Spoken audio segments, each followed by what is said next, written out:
तो चलिए आज इस प्राचीन ग्रंथ के पन्नों को पलटते हैं और देखते हैं कि ये उन तरल पदार्थों के बारे में क्या कहता है जो हम रोज पीते हैं। ये सवाल काफी दिलचस्प है ना। आज हम बात कर रहे हैं अष्टांग हृदयम की। ये आयुर्वेद का एक बहुत ही फाउंडेशनल ग्रंथ है और इसका 5वां अध्याय हमें बताता है कि हर तरल पदार्थ मतलब हर लिक्विड में एक अपनी ही अनोखी शक्ति छिपी होती है। इस अध्याय का नाम है द्रव द्रव्य विज्ञानीय, जिसका सीधा सा मतलब है तरल पदार्थों का विज्ञान। और ये बस एक लिस्ट नहीं है, नहीं, ये ग्रंथ बहुत गहराई में जाकर समझाता है कि हर तरल पदार्थ हमारे शरीर पर कैसे असर डालता है। कभी सोचा है कि एक ग्लास पानी सिर्फ प्यास बुझाने से कहीं ज्यादा हो सकता है? देखिए, इस प्राचीन ग्रंथ के हिसाब से तो हर तरल पदार्थ अपने साथ कुछ खास गुण और एक अलग ही ऊर्जा लेकर आता है। तो ठीक है, शुरुआत करते हैं सबसे बुनियादी और जरूरी तरल से, यानी पानी से। अब देखिए, इस ग्रंथ के अनुसार पानी कहाँ से आ रहा है, ये बात बहुत ज्यादा मायने रखती है।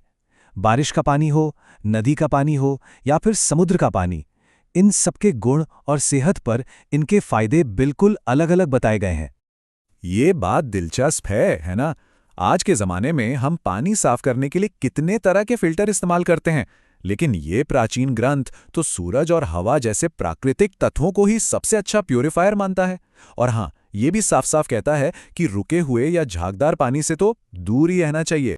और बात सिर्फ आम पानी तक ही सीमित नहीं है, नारियल पानी जैसे खास तरह के पानी को भी अलग से क्लासिफाई किया गया है। इसे शरीर को ठंडक देने वाला, पचाने में हल्का और डाइजेस्टिव सिस्टम के लिए बहुत फायदेमंद बताया गया है। चलिए अब दूध की बात करते हैं। और यहाँ ये ग्रंथ एक बहुत ही जरूरी बात बताता है कि हर तरह का दूध एक जैसा नहीं होता। ये टेबल देखिए, इससे पता चलता है कि ग्रंथ में कितनी बारीकी से बात की गई है। गाय के दूध को रसायन कहा गया है, मतलब जो शरीर को रिजुवेनेट करे। वहीं भैंस का दूध गुरु है, यानी भारी, और ये नींद लाने में मदद करता है। मतलब हर जानवर के दूध के गुण बिल्कुल अलग हैं। दूध के बाद अब बात करते हैं उससे बनने वाली चीजों की। छाछ जैसे डेयरी प्रोडक्ट्स को भी उनके औषधीय गुणों के लिए बहुत बहुत ज्यादा महत्व दिया गया है। और यहाँ भी ये जानना बहुत जरूरी है कि छाछ बनाई कैसे गई है, क्योंकि बनाने का तरीका ही उसके गुणों को बदल देता है। जैसे अगर दही को बिना पानी के मथा जाए तो वो घोल है, मलाई निकालकर मथा तो मथित, थोड़ा पानी मिलाया तो तक्र, और हर एक का शरीर पर असर अलग अलग होता है। अच्छा, पानी और दूध के अलावा भी ये ग्रंथ गन्ने के रस, शहद और तेल जैसे दूसरे जरूरी तरल पदार्थों के गुणों पर भी काफी रोशनी डालता है। जरा गन्ने के बारे में सोचिए। ताजे रस को इक्षु रस कहा गया है, फिर उसे और प्रोसेस करके फाणित, गुड़ और आखिर में शर्करा यानी चीनी बनती है।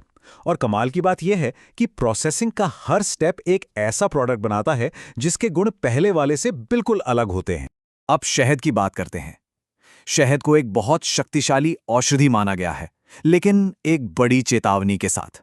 ग्रंथ में साफ साफ लिखा है कि शहद आंखों के लिए तो उत्तम है, लेकिन गर्म करने पर यह जहर जैसा हो जाता है। ये एक ऐसी सलाह है जो सदियों से चली आ रही है। और आखिर में आते हैं तेल। सारे तेलों में तिल के तेल को समझिए कि राजा का दर्जा दिया गया है। माना जाता है कि इसमें शरीर के टिश्यूज में बहुत गहराई तक जाने की एक अनोखी क्षमता होती है। तो फिर तरल पदार्थों के इस पूरे प्राचीन विश्लेषण से हमें क्या समझना चाहिए?